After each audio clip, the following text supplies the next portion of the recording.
नामदेव जी महाराज का जीवन भक्ति और निष्ठा का अद्भुत उदाहरण था। उनका एकादशी व्रत, जो उन्होंने पूरी श्रद्धा और समर्पण से निभाया, बहुत प्रसिद्ध था। नामदेव जी का नियम था कि वह एकादशी के दिन अन्न नहीं खाते थे। शास्त्रों के अनुसार एकादशी का व्रत विशेष रूप से उपवासी रहने का होता है और नामदेव जी इस नियम का पालन पूरी निष्ठा से करते थे। उनका एक और नियम था कि जो भी व्यक्ति उनके पास आता, उसे भी एकादशी का पालन करने के लिए प्रेरित करते। अगर कोई व्यक्ति अन्न खा रहा होता तो वह तुरंत उस व्यक्ति को अन्न न खाने के लिए कहते। एक दिन भगवान श्री कृष्ण ने नामदेव जी की परीक्षा लेने का निश्चय किया।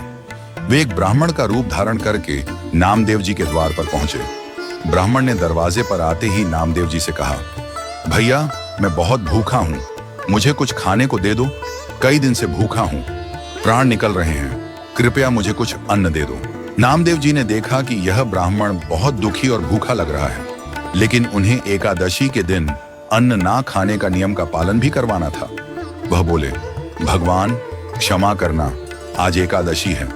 आप केले खा सकते हो, दूध पी सकते हो, लेकिन अन्न नहीं खा सकते। एकादशी का पालन करना ही सर्वोत्तम है।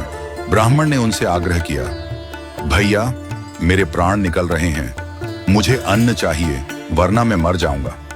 लेकिन नामदेव जी ने दृढ़ता से उत्तर दिया, भगवान, आप चाहे जो कहें, मैं अन्न नहीं खिलाऊंगा।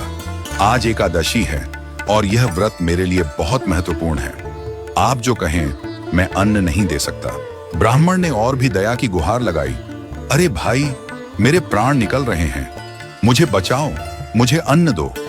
लेकिन नामदेव जी ने कहा, आपका जीवन अगर अन्न से जुड़ा है तो मेरे लिए एकादशी का व्रत ज्यादा महत्वपूर्ण है। आज तो अन्न नहीं मिलेगा, चाहे तो प्राण चले जाएं, पर एकादशी का उल्लंघन नहीं होगा। ब्राह्मण ने अपने प्राणों को आहत करते हुए विलाप किया और एकाएक उसका शरीर गिर पड़ा। लोग इकट्ठा हो गए और सब ने नामदेव जी पर सवाल उठाना शुरू किया। क्या यह एकादशी का व्रत है जिसके कारण इस ब्राह्मण की जान चली गई? सभी लोग नामदेव जी को दोषी ठहराने लगे, लेकिन नामदेव जी ने कहा, मैं अपने नियम से कोई समझौता नहीं करूंगा। भगवान की कृपा से सब कुछ होगा।